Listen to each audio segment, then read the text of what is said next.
morning. I'm Jeff. This is WebVee God Conversation. Today we're talking with David Manheim, the last Jewish waiter.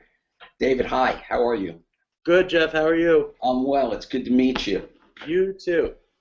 You're up early on a Sunday morning. I'm up early every morning. Yeah. Not doing the morning shift at Katz's? No, I'm off today, which is very great. Oh, the whole day you're off. I'm off the whole day. Okay. What's the worst day of the week to work there? Wednesday. Why Wednesday? It's slow. Oh, okay. It's slow and it's short. If you want to work as a waiter, I mean, I know a lot of waiters that are lazy and they would rather just work a short, quick, easy shift.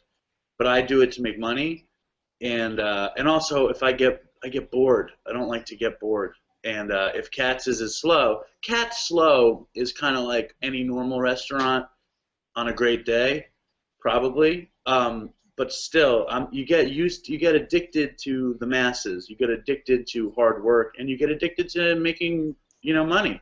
Yeah. If every day was like Wednesday, you wouldn't make a living. You have to cut a lot of pickles on Wednesday? Every day I cut 2 buckets of pickles. Any day, just 2. Okay. That's it. 1 bucket of sours and 1 bucket of half sours. Let's find out a little bit about you. You're from New York originally? I am. I grew up in Manhattan. Okay. Did you go to public schools or private schools in New York? I went to a school. I went to public school, but you had to take a test to get into it. I don't.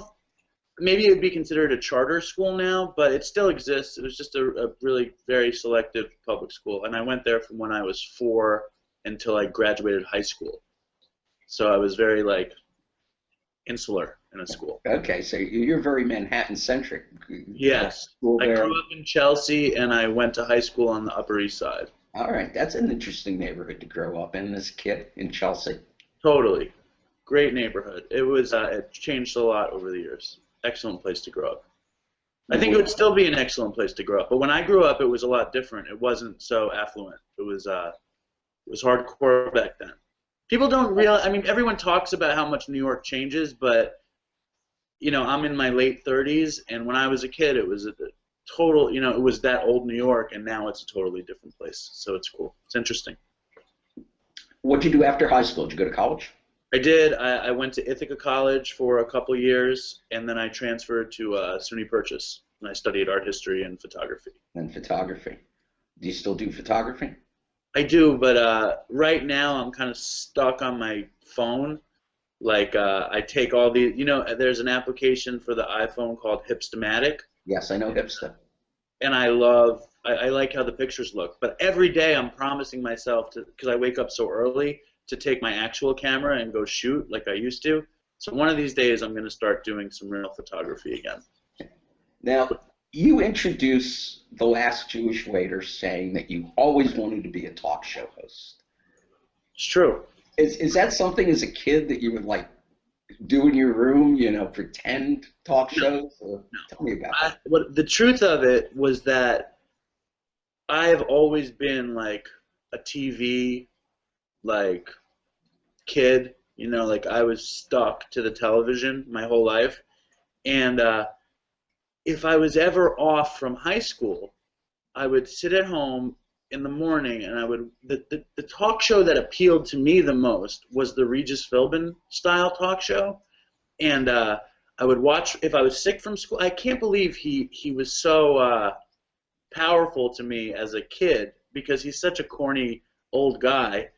But I love him. I think he's great. And when I was a kid, if I was off on a day, I would watch Regis and Kathy Lee, and he would sit there and he would sip his coffee and look so relaxed and talk shit with whoever he wanted. And I don't know, it just seemed like a very relaxing, nice way to have a life. And I remember, because I studied television at Ithaca College, and I had to write essays about why I was trying to study television in college, and I wrote a lot of college essays about Regis Philbin and how much I enjoyed his laid-back kind of, he's very congenial, and likable, and I really love that. He never prepared. He had no idea who his guests were going to be. Wasn't that part of it with him, is that he could just He was a guy that was in television from, I think he was on the Jack Parr show. Yeah, he was somebody's sidekick years ago. Jack Parr, I think.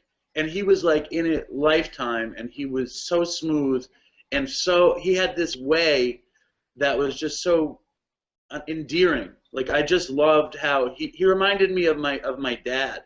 And Regis Philbin's not Jewish, but my dad is endearing like Regis Philbin. Like he's cute and he's argumentative in a cute way. He can be argumentative and be likable. Like I always enjoyed his way. I don't know. It was pathetic to be a kid and be like, I love Regis Philbin. People made fun of me. Yeah, not many kids would point to him as a role model. And I never pursued a talk show. I had done some production, and I never even imagined how I would be able to do any kind of a talk show. And I don't think The Last Jewish Waiter is really a talk show. It's a talk show in my imagination. The talk show is the situation. I wouldn't say it's a talk show either. It's kind of like an improvised reality show.